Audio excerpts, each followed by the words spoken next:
Good morning, everybody. It's Olga Kostrova, founder of Idea Mama Ad Network, your marketing partner.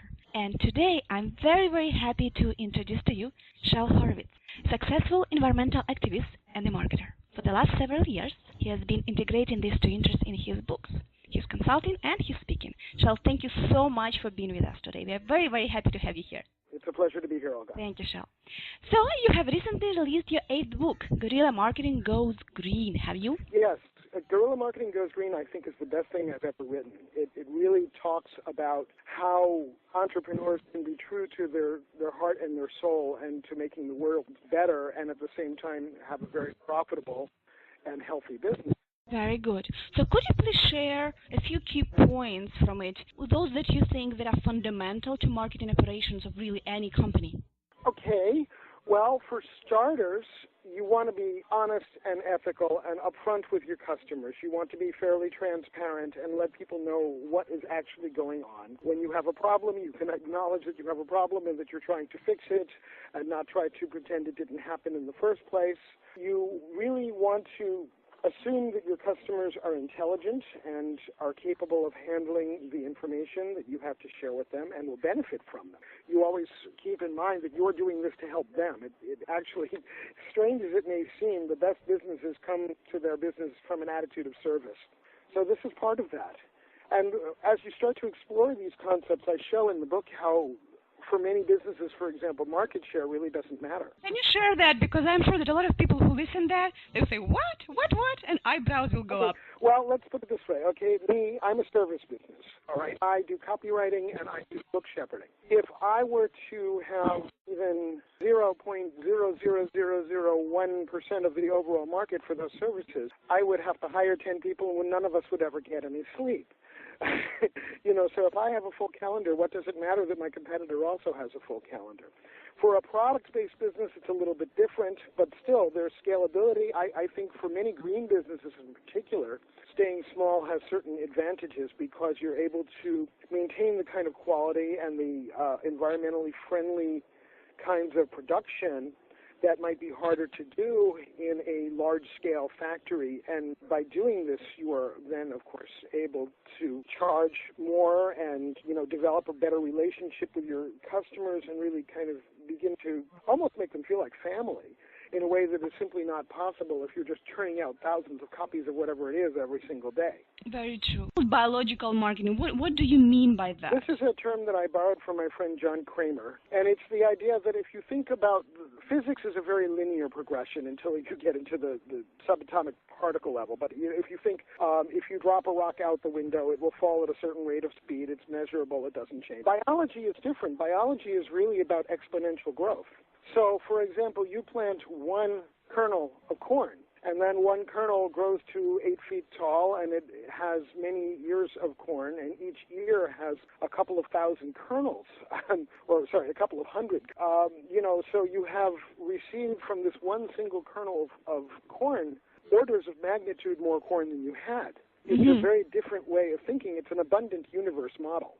And anybody who's ever had to clear weeds knows just how abundant the universe can be. So it can work with good things, too, and not just weeds. There's a woman named Lynn Margulis, a very famous scientist who happens to live near me. She's done a lot of very interesting work on bacteria and how bacterial lifestyles are. And again, it's this exponential change. It's a much bigger change than you'd expect if you were going linear. Very interesting. And this can apply to the business world. Yes, so how? That's exactly what I wanted to ask. So how would we extrapolate it to the industry that we are in? Okay, well, as an example, with the launch of Guerrilla Marketing Goes Green, okay, and now every author, when they have a launch, they notify all the people who kind of pay attention to them, right? So in my case, I have about 10,000 people on my mailing list. Now, I brought in as a partner Jay Conrad Levinson, who has done all the guerrilla marketing books, and I was able to use his brand and have access to his 84,000 members. And then we were partnering with a charity organization called Green America. By partnering with them and offering to give them a small percentage of the first month's revenues, they in turn told their 94,000 members about the book. And then by going after people with whom I've built relationships over the years and saying, will you help us with this launch? We have this book that your readers really should know about. And by the way, there are some things in it for you, 1, 2, 3, 4. That reached hundreds of thousands of additional people. seen that there were, if you Googled for an exact match of the title, Guerrilla Marketing Goes Green, within, and I think it was 3 weeks after the launch, there were more than 1 million hits. If each of those pages, each of those million pages on the internet had only 5 viewers, we reached 5 million people. So I went from my list of 10,000 people that I could reach on my own to 5 million people that learned about this launch. That is, I think, a pretty good example of how the exponential principles can apply in marketing. Well, first, I come to this from the point of view that there's no such thing really as competitors, that there are potential partners who maybe do some of the same things I do. And that's a very different mindset from thinking of people as, the cutthroat competition kind of thing. So getting out of that traditional mindset and into the attitude that competitors are people who can actually help you and you can help them is a big step forward that I took really many years ago. I think one thing I tried to do with this is I tried to give people an incentive to participate because they would get commissions not on the book but on a membership program if people converted. And that was a good idea in theory. In practice, the conversion has not been working. So that hasn't been what I thought that there would be a lot more people signing up for this membership program than there are. So, you can be creative and sometimes it works and sometimes it doesn't. But if you don't try, then you don't know. I do think bringing in a charity partner was something that not a lot of people think to do.